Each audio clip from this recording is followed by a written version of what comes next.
something deep inside won't let me quit. I swear that I'm inspired by all this shit. Tell me that I can and I won't. That's what guides me the most. Fuck your lies, I'll do what I want.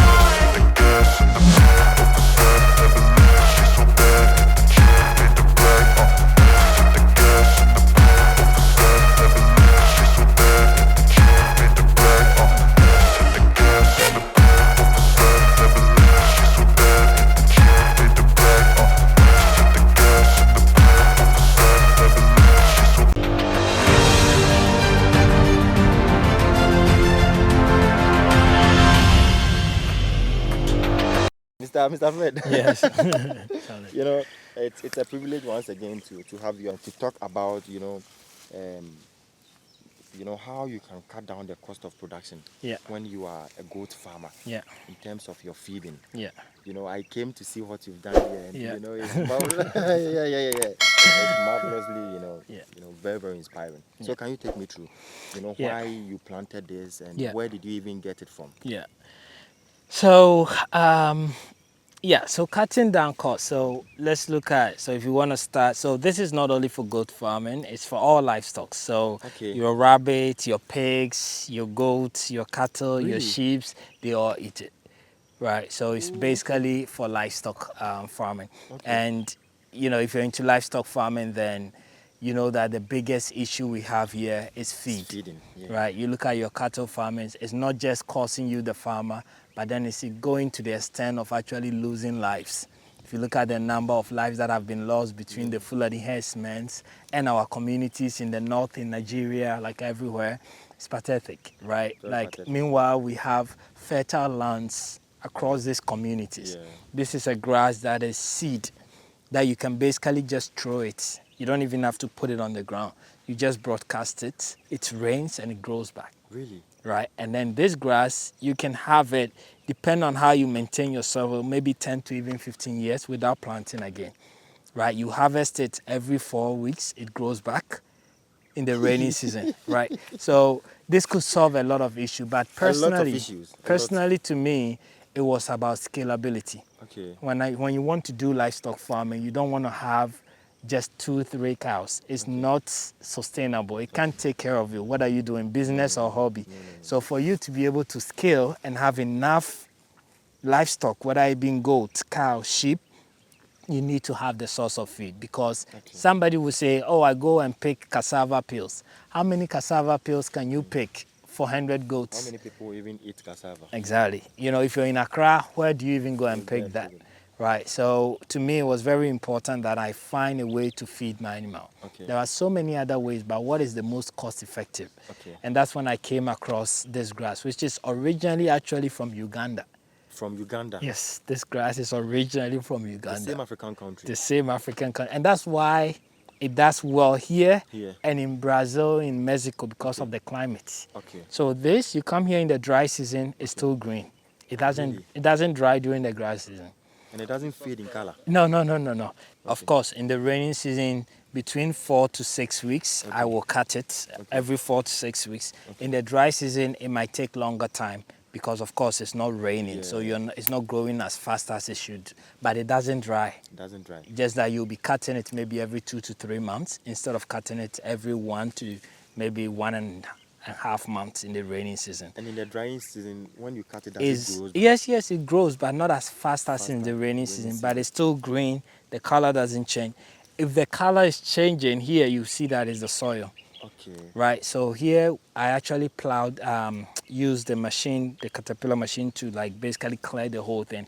So some of the places where there were hills are not fertile.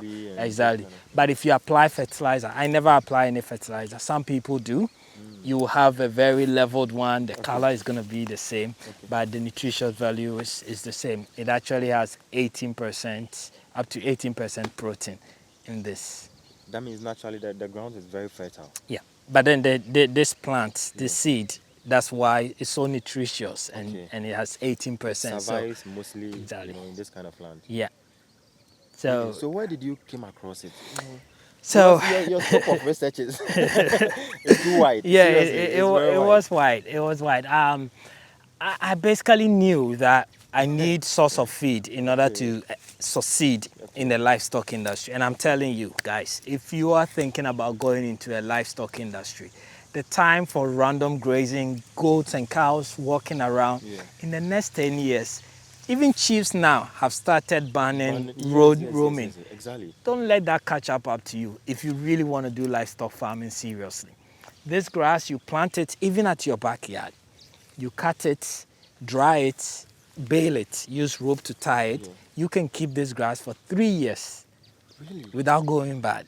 And then you feed the dryness to the goats or the cow or whatever you're giving to. So before you even go and purchase your goat, your cow, plant it, harvest it, store it once you have enough so that when they come, you're actually feeding them with what you planted last year.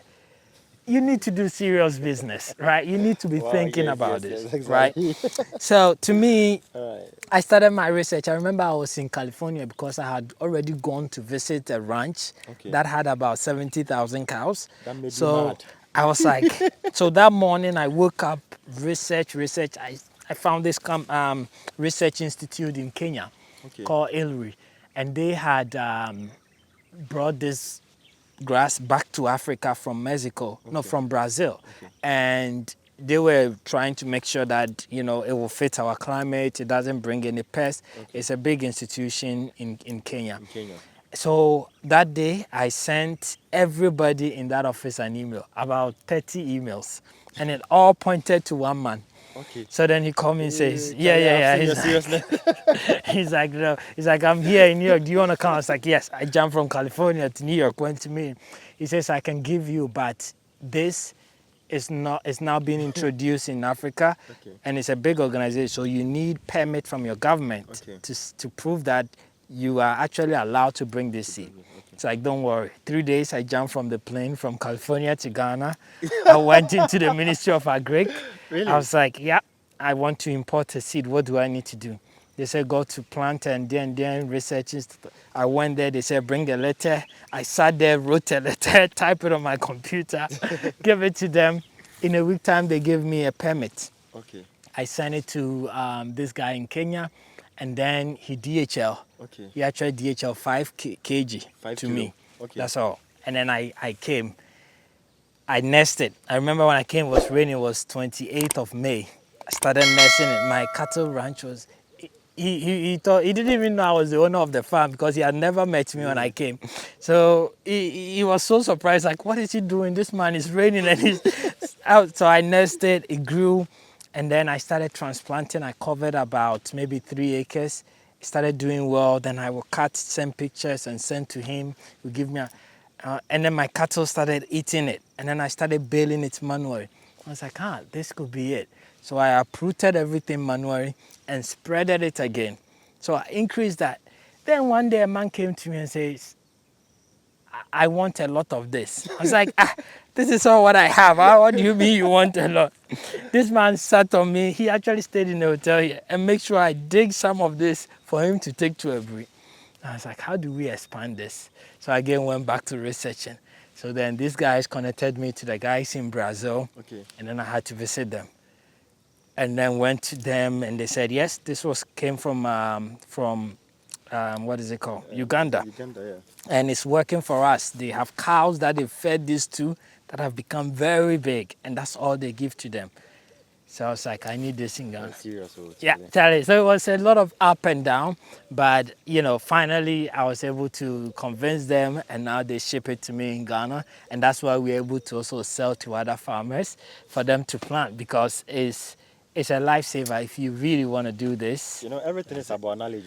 Yeah. Once you get the knowledge, so you know, before getting into any field of farming, you have to do a very wider scope of research. Yeah. It will help you. At least it will take you down cost of, let's say, 50%. Yeah. Because if you don't know, you end up incurring some additional cost which is not even permittable. Yeah. So if somebody is using this kind of feed to feed its cattle or sheep, how is this safer? From the the local one. The local ones. Yeah. So the only thing that's different is that this the protein content. So everything we eat for its nutritious value. Yes, yes. Right. Yes. So if you're eating your meat, you're like, oh, I'm getting protein from chicken gram. Then let me take some fufu. I'm getting starch, energy. Right. Carbo So and this kind of- exactly. So the local grass actually has 4%.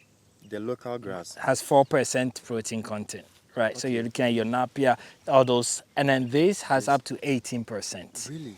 Right, so that's the only reason. And then secondly, no, not the only reason, the first reason, and then secondly, this is drought resistant. Okay. So in the dry season, all your local grass you will see will dry, but this doesn't dry. Thirdly, this is more leafy. So if you look at this grass, it's all leaf. Yes. But the local grass has stem. Yeah. Right, so then you Can locate you don't have enough feed. Okay. So this, when I cut one, it's a lot. Okay. The local grass, if you cut one, it's just, you see, so they eat everything. Okay. They eat everything. Everything. So once you cut it, everything from the ground. from the ground all the way up. Right. So to me, that's why I decided to go with this. Hey, Charlie. Yeah. So, but obviously, of course, you need to add certain nutrients to it. But for protein wise, this is what I use for protein. Okay. Of course, I'll add a bit of corn for fiber and different other things. But for protein, this is what I will use. So for enriched protein, you can use this kind of feed. And you know, when someone needs the seed, or personally, if somebody wants you to grow some for his farm or something of that sort, are you available? Yeah. So we have a store in Achimota, by the Achimota DVLA. Okay. We can put the number also on the screen. You can contact. Come to the store yourself. We also do deliver to anywhere. Achimota. Achimota. Is it the only type you have? No. We have different kind of We have alfalfa. We have Bermuda. Alfalfa. Yeah. Bermuda. Yeah. So again, just like human, you can't eat banku every day, right? No. So you want to blend it up a little bit. So by the time I leave here, I'm too fortified. Okay. So we have a bit of variety so that you grow a little bit small of everything, right? And then you blend it together, and then it gives them a little bit of flavor as well. Okay. Right. So it's all at the store. Pass by the store if you can, or contact us. Somebody will speak to you and explain to you, depending on what. Because of there's a lot of guidance we need to give you. We think that because you can't just stand up and no, you have to go through some series of education. Yeah. Because of the high protein content in the plants that we have, there is actually a minimum amount of time that you have to let them graze on it. Oh, okay. They graze on our local grass all day because it's not so rich. Yeah. But this one, you have to regulate it. Otherwise, you actually get bloat and all different things as well. Yes. It's like if you're eating egg 24/7. What do you think will happen to you? Die. Exactly. So it's the same mechanism. They are living beings. Exactly. So the way your body responds to certain things, that's the same way they also respond to to certain things. You understand? Mr. Fred, we would like to sign up here. We are highly motivated. Within a short while, I'll call you to also visit my farm. Okay, I will come. For me, I'm also going to start something. The best way to see to what you learn is to take action. So take actions to whatever you see on the platform. At least the numbers are there. Just pick it up. Talk to Mr. Fred. He's a mentor. He teaches on. Just go to his platform. Farming in Africa. You see him always live and color. Follow him for more videos on goat farming. And in fact, he's going to be a blessing to you. You understand? So your last words to my viewers. I think farming is lucrative. There is a lot of potential. In the next 5 to 10 years, a lot of focus and money is going to come into agriculture. Take advantage of it. Start in your best possible way. Take avenues like this to learn, research, gain knowledge. Start something. Dream big, and the sky will be your limit. Wow, take a stroll, come visit the farm, see how things are going. He's really doing well. Bring more businesses, more investors. You understand? He grows, any quantity. He's having about 130 acres of this kind of, plantation. So visit it.